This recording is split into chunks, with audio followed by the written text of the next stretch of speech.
Talofa lava, APAAU o le talalelei mo oi. Tai au matangofie, i le alofa mai o le li. ʻŌʻ𝐏𝐬 o a mai oi. Vi ia le swafa mamalu o lo tātou tupu silisili. Ona o lona alofa tūnoa, mo lona anga lelei, ua mawai pea aso lelei o le olanga. Sa lafo le la pisi a tātou ia pia i waitoloa. A o leo wa lafo i nei ta whaingata. E whapena uma lava tunu. E iei lava le no fuanga e lafo ai iai le la pisi. E le ngata mo le recycle. Ai o le wha mau ese mai no fuanga whaitele. A wale pui puinga o le soifua maloloina.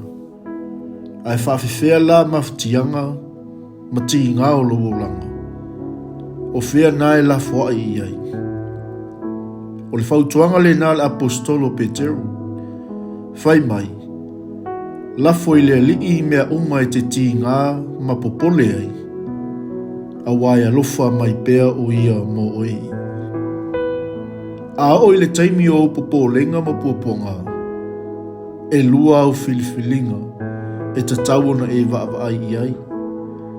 La foi le li. Pe ta ofi ma tau mawhai e manu maloi o e lawa ia. O se ki ta ua lea i le manu malo. Na ilo le ola, ma ou popolenga, ma whaatanga ina e mawaa i te tonu i ate oi.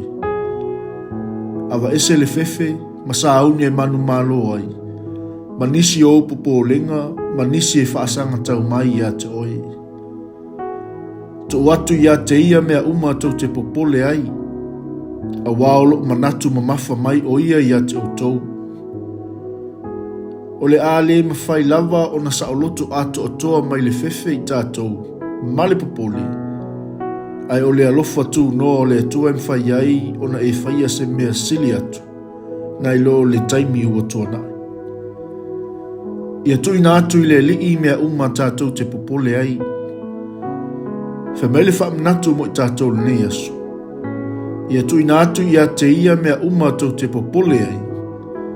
A wao lo manatu mai o ia i a te autou. Malanga ma le file mu o keriso. Whaalango lango i le li. Ona o keriso Yesu. Amene. Manuia, whaiva ma lava singa o le nei aso.